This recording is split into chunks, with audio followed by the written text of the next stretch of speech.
김문경 위원장이 65년생, 제가 88년생이에요. 네. 저보다 한 23살 위시죠. 제가 김문경 위원장에게 23년치만큼 조용히 해라 라고 말하면 이게 말이 됩니까?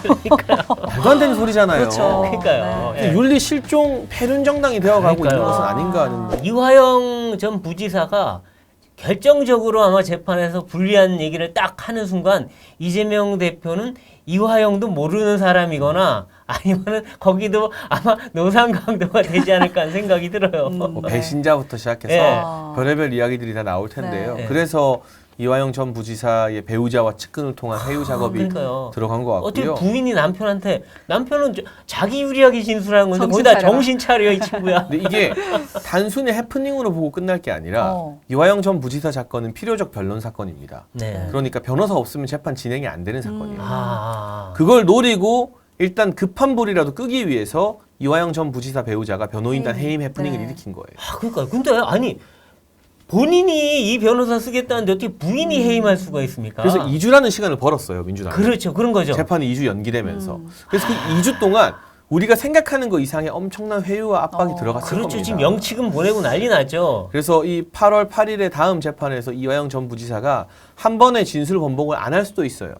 왜냐하면 민주당 개딸들이 보내는 영치금이 네. 응원의 메시지겠습니까? 너 이거 받고 입 다물어. 그렇죠. 이거 받고 소액 뇌물이네. 허튼 말 하면 가만 안 두겠다라는 협박성 영치금이에요. 그렇죠. 네. 맞아요. 뭐 예. 나중에 정말 진술을 해버리고 나면 영치금이 아니라 뭐가 날라갈지 몰라요, 정말. 이 개딸들 잘하는 거 있잖아요. 18원 18원. 영치금 뭐 이런 거 나올 수도 있죠. 네, 이런 가운데 이제 이재명 대표의 사퇴설이 돌고 있어서 지금 또 논란이 일고 음. 있는데 10월에 사퇴할 거다. 뭐 이런 이야기를 평론가가 했습니다. 위원님께서는 어떻게 좀 근데 들으셨는지? 저는 개인적으로 민주당이 정상적 정당이면 네. 최소한의 상식이 있으면 이재명 체제로 총선 치르면 폭망이다라는 것을 알 사람은 안다고 봅니다. 네. 그러나 고양이 목에 방울 달기가 네, 어렵잖아요. 그렇죠. 공천권을 염두에 둔 네. 현역 의원들이 차마 그 이야기를 못 네. 꺼내는 상황인데 개인적 전망을 밝히자면 10월이든 12월이든 사퇴 안 할 거라고 생각합니다. 오, 아, 네, 그러세요? 끝까지 버틴다. 네. 오. 뭐 저희가 예전에 네. 뭐 옥중 공천 이야기 나오니까 네, 그렇죠. 제가 해외 도피 공천도 할 겁니다라고 했잖아요. 네. 네. 저는 이재명 대표가 정말 쌍방울 대북 송금으로 네. 구속이 된다 해도 그 당대표 자리에 안 내려놓을 것 같아요. 민주당 당원 당규에 네. 당대표가 구속되면 당대표 내려놓는다는 게 없어요. 그건 뭐 그렇죠. 그리고 당원도 얼마 전에 고쳤잖아요. 당원 개정에서 네. 3심 판결 나오기 전까지는 못 건드리게 맞아요. 해놨어요. 맞아요. 그럼 감옥 앞에서 구치소에서 정청래 같은 사람들 삭발하고 하면서 네. 네. 그 대표님 접견에서 대표님의 명을 받아왔습니다. 그렇죠. 이러고도 남아요. 아하. 그러니까 이게 상식적으로 말이 안 되는데 네. 제가 정치 평론가로서 이제 7, 8년 활동하고 현실 정치를 네. 한 2년 해봤는데 우리가 가지고 있는 일반적인 상식으로 이재명의 민주당을 평가하면 안 되기 때문에 그렇죠. 이 사퇴설이라는 것은 실현 가능성이 좀 낮지 않을까. 아, 이재명 그렇죠. 대표가 그렇게 호락호락한 분이 아니다. 아, 그렇죠. 그분이 뭐 직접 사퇴할 분은 아니다 하는데 네. 어쨌든 구속영장은 날아올 가능성이 상당히 있어요. 지금 이화영 전 부지사의 진술에 따라서 상당히 가능성이 커지고 있는데 그것뿐만 아니라 또 윤관석, 이성만 이 두 분에 대해서 지금 구속영장이 예. 청구돼서 지금 심사를 받아야 되는데 국회가 안 열리니 이제 뭐 방탄도 못하죠. 네. 근데 만일에 구속영장 떨어지고 나면 그 다음은 아니 이재명 당신 아니냐 당연히 그런 얘기가 나올 것 같아요. 저는 윤관석, 이성만 두 사람은 증거가 너무 차고 넘치기 때문에 구속될 거라고 보고요. 네. 이 두 사람이 구속이 되면 이전에 민주당이 해왔던 방탄이 명분을 다 잃게 되고 다 잃죠. 다시 한번 국민의 회초리를 맞을 수밖에 없죠. 네. 다음은 이재명이다라는 분위기가 자연스럽게 형성될 겁니다. 네. 그런데 이제 이화영 전 부지사 재판도 남아 있고 네. 이재명 대표 소환 조사도 해야 되고 그렇죠. 아마도 8월보다는 9월 이후에 영장이 청구될 가능성이 높아 보이는데요. 아, 네. 회기 중이지 않습니까? 네. 이재명 대표가 말로만 특권을 포기하는 것이지 저는 실제로 포기했다고 생각을 안 해요. 그러니까 이분은 말로는 불체포 권리를 포기했다 했는데 예. 정말 자기 건 안 나오면 또 안 할 것 같아요. 정당한 체포영장이 아니다. 그리고 이재명 대표는 포기했지만 민주당 국회의원들이 대표님을 보낼 수 없다라고 그렇죠. 하면서 또 막 투표하고 난리 날 것 같아요. 그렇죠. 그런 상황이 충분히 예상되기 때문에 네. 과연 이 검찰의 영장을 순순히 받아들일지 네. 이 부분부터 저는 아직 의문부호가 풀리지 않았다고 봅니다. 네. 네. 그리고 요새 이분에 대한 이야기가 좀 많이 사그라들긴 했는데 김남국 의원 이야기를 좀 해보자면 어제 이제 윤리자문위의 제명 권고가 부당하다 이렇게 민주당 의원들에게 친전을 보냈다고 합니다. 아무리 곱씹어도 이해하기 어렵다 이렇게 말을 했다고 하는데 친전 보내면 뭔가 좀 달라집니까? 일단 동정표 전략을 구사하는 것이고요. 그렇죠. 이 제명안이 국회 본회의로 올라갔을 때 네. 민주당 의원들이 제명 반대에 표결해 주기를 원하는 거죠. 그렇죠. 제가 안 해봐서 모르겠는데 국회의원이 진짜 좋은 자리인가 봐요. 이렇게 해서까지 구질구질하게 그 자리를 유지해야 되나요? 아 이거 코인도 돈도 많이 버셨는데 그걸로 충분히 살 수 있을 것 같은데. 그러니까 제가 봤을 때는 검찰의 수사를 앞두고 있기 때문에 네. 국회의원 신분을 유지하는 게 본인의 사법 리스크 방어에 도움이 돼서 이런 거 아닐까 하는 의혹도 좀 생기고요. 예. 네. 오늘 나온 보도를 보니까 김남국 의원의 가족들도 코인 거래를 그러니까 활발하게 어머니가 했다고 새벽에 엄청 많이 거래를 하셨더라고요. 그러니까 네. 어머니도 올빼미 체질이신가 아니면 이거 혹시 차명으로 엄마 그걸로 아. 김남국 의원이 한 거 아닌가 이런 얘기도 나와요. 그러니까 김남국 의원이 이렇게 무리하게 버틸수록 네. 그 피해가 민주당을 넘어서 이제 자기 가족들에게도 가는 가족들한테까지 거잖아요. 네. 말하면서도 제가 마음이 좀 무겁고 불편합니다. 아, 지금이라도 김남국 의원이 의원직 사퇴하고 네. 일반인의 신분으로 수사를 겸허하게 받는 것이 네. 마지막 남은 도리라는 생각이 들고요. 네, 저는 민주당에게 나쁜 의미로 배울 점은 네, 이런 뻔뻔함, 아, 모든 게 다 드러나고 네, 거래 내역이 공개돼도 음. 나는 억울하다, 아니다라고 말하는 이 뻔뻔함. 이재명 대표, 나 저 사람 모른다, 그러니까요. 식구는 아니다, 아들도 남이다라고 하는 이 아들도 남인 뻔뻔함. 사람이에요. 네, 그러니까 이런 뻔뻔함이 있기 때문에 네. 민주당이 뭐 거대 야당도 됐던 것이고 네. 정말 이 400조의 빚을 만든 문재인 정부 이후에도 저렇게 목에 힘주고 다니는 것인데 그러니까요. 우리가 정치적 관점에서는 저 뻔뻔함을 좀 배울 필요도 있지만 네. 국민들을 위해서는 네. 정치인들이 뻔뻔해지면 안 되거든요. 그렇죠. 우리가 배울 건 타산지석이지. 근데 네. 저분들은 별로 변하지가 않더라고요. 아, 참. 근데 이제 요번에 김은경 혁신위원장이 또 연일 구설수에 오르고 있는데, 자, 남은 기대 수명에 따라 노인과 청년의 투표권 경중을 달리하는 게 합리적이다라고 했습니다. 참 이게 뭔 소린지 모르겠지만 그 갓난아이한테 투표권을 다 주면 되겠네요. 나이가 제일 어리잖아요. 김은경 위원장이 65년생일 겁니다. 네. 제가 88년생이에요. 네. 저보다 한 23살 위시죠. 근데 제가 김은경 위원장에게 23년 치만큼 조용히 해라 라고 말하면 이게 말이 됩니까? 말도 안 되는 소리잖아요. 그렇죠. 그러니까요. 네. 참.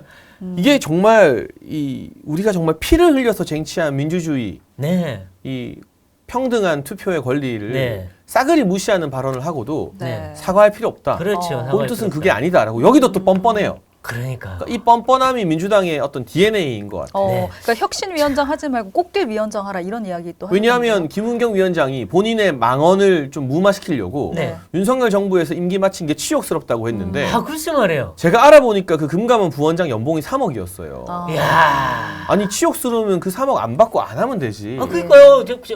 작년 그냥 5월에 끝내고 나오셨으면 되지. 왜 치욕스러운 그 자리를 그렇게 꾸역꾸역 맡으면서 연봉 3억은 왜 챙기셨나요? 그래서 이분이 차라리 네. 그 치욕스럽게 받은 3억을 네. 지금 화가 많이 난 대한 노인회 이런 데 기부하셨으면 아. 좋겠어요. 좀 본인의 진정성이 좀 소명되지 않을까. 네. 아, 근데 이 정말, 예. 김은경 위원장 같은 경우도 그리고 여기에 동조한 양이원영 의원도 그러니까요. 지금 투표할 사람들 대다수는 미래에 살아있지도 않는다라는 망발을 했는데 그러니까요. 제가 지적하고 싶은 건 이들 개개인의 일탈과 망언이 아니라 네. 민주당 윤리위가 열리지 않는다는 네. 점입니다. 그렇죠. 민주당에서는 무슨 망언을 해도 윤리위가 열리지 않아요. 네. 네. 국민의힘은 최고위원도 뭐 대구시장도 바로 윤리위 열어서 여기 징계하지 않습니까? 징계하죠. 대체 뭐 형수 욕설은 해야 윤리위가 열리는 겁니까? 아, 그거 안 열려요, 그것도. 그렇죠. 윤리위의 기준이 너무 높아요. 네. 그래서 윤리 실종 폐륜 정당이 되어가고 있는 그러니까요. 것은 아닌가 하는 점이 그리고 참 사실은 안타깝습니다. 지금 우리나라가 이렇게 네. 잘 사는 고도의 산업화 그 국가 그리고 민주화된 국가 이 만든 분들이 누구에 다 중노년층들이에요. 지금 이 어르신들이죠. 사람이 네. 얘기한. 네. 근데 그분들을 지금 와서 당신들이 입 닫고 있어라. 네. 투표권도 갖지 말라. 뭐 현대판 고려장 아니에요, 이거 그냥. 그러니까 사실 산업화 과정에서 노인 세대의 희생과 헌신이 있었는데 그러니까요. 정작 OECD에서 노인 빈곤율은 우리나라가 매우 높은 그러니까요. 축에 그렇죠. 속하거든요. 그러니까 노인 복지가 사회 문제인데요. 네. 여기에 대해서 이렇게 근시안적으로 막 고려장 하듯이 발언하는 거 그러니까요. 저희 청년 세대가 원하는 방식이 아닙니다. 아, 그럼요. 네. 아니죠. 그리고 이 미래 세대를 위한 대타협은 기성세대가 동의하고 양보해 줄 때 가능한 것이고 그렇죠. 그를 위해서 더 많은 대화와 토론을 해야 되는 것이지 그렇죠. 아 이제 나이 들었으니까 아무 말 하지 마세요 이런 방식으로 사회 문제가 해결되지 않아요. 그렇죠. 그러니까 그리고 유시민 씨가 옛날에 얘기했잖아요. 나이 60 넘은 중요한 자리 맞지 말고 머리가 뇌 구멍이 난다는 머리가 나빠진다는 등 이런 소리 했는데 그분 지금 60 넘었는데 그 사람 왜 활동합니까? 그분은 그럼. 그러니까 그런 것도 있고요. 그다음에 지금 이 문재인 정부가 미래 세대한테 청년 세대한테 지금 떠안긴 빚이 얼마입니까? 400조에 400조. 그거 떠안겨놓고 지금 와서 지금 뭐 생색내듯이 투표권 더 주겠다는 뜻인가요? 이건 말이 안 되잖아요. 그래서 누구보다 미래 세대에게 부담을 많이 전가한 정부가 문재인 정부. 문재인 정부 민주당 정권이에요. 연금 개혁 안 했죠. 네. 그리고 이승만 때부터 박근혜 때까지가 우리나라 빚이 600조였어요. 그러니까요. 너무 아득하지 않습니까? 이승만 전 대통령 때부터 박근혜 전 대통령까지 600조인데 그러니까 한 70년 동안 600조였어요. 문재인 전 대통령 5년 만에 400조를 400조 벌였어요. 들었어요. 그러니까 이런 말도 안 되는 빚을 미래 세대에게 쥐어주고 이제 네. 와서 청년들을 위하는 척하는 게 얼마나 가증스러운 일인지 모르겠습니다. 네. 그러니까요. 아, 참. 그러니까 이 민주당이 뭐 혁신을 하는 게 아니라 완전히 망조가 들어가요. 점점. 네. 아이고.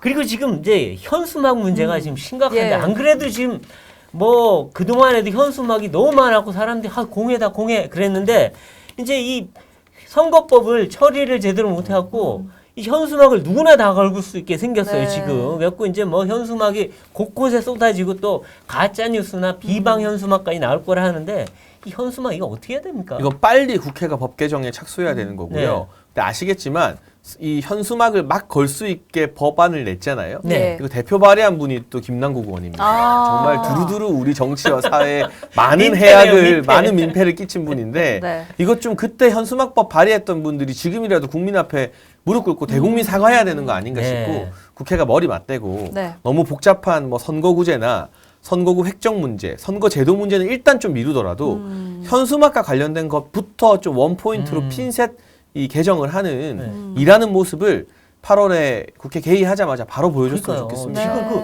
그 현수막 수거한 양이 수천 톤이래요. 맞습니다. 네. 총선을 앞두고 좀 빨리 정비가 됐으면 좋겠고 지금 여기저기서 좀 움직임이 보이는데 이준석 대표가 유튜브를 시작했습니다. 여의도 재건축 조합이라는 유튜브 시작했는데 혹시 보셨는지? 갑자기 건설로 가나요? 기사로 봤어요. 어. 제가 아까 이야기한 네. 그 누구도 저희가 체벌 이야기 한 적 없는데 네. 혼자서 체벌 반대 이러면서 막 섀도우 복싱을 하길래 네. 왜 저러나 하고 한번 기사를 확인한 적이 있습니다. 아. 근데 저는 뒤늦게라도 적성을 찾은 것 같아서 축하드리고 이제 훌륭한 유튜버가 됐으면 좋겠다라는 덕담을 좀 드리고 싶습니다. 네. 네. 아니 뭐 물론 이준석 대표가 재치도 있고 말도 잘하기 때문에 유튜브 상당히 인기가 있을 텐데 뭐 좀 너무 개인 그 얘기 그쪽보다는 좀 이 나라에 도움이 되는 쪽으로 유튜브를 좀 했으면 좋겠다 하는 바람이 있어요. 그래서 저 지금 덕담한 겁니다. 아, 네. 그럼요. 좋은 유튜버가 됐으면 네. 좋겠어요, 정말. 네, 네. 네. 이제 총선이 다가오면서 국민의힘 지도부의 각오도 좀 굳건할 것 같은데 내년 총선에 대한 어떤 대책 어떻게 좀 마련하고 계십니까? 일단 저희 스스로 이재명 효과, 이재명 반사 이익에 기대지 않는 각오를 좀 가져야 될 것 같습니다. 아 그거 중요합니다. 왜냐하면 이재명 대표가 있기 때문에 네. 민주당 지지율이 답보 상태고 뭐 또 최저치를 찍고 네. 무슨 이야기를 해도 해결이 잘 안 되잖아요. 예. 근데 저희가 사실 이재명 대표 득을 많이 보죠. 네. 근데 여기에 기대지 않고 네.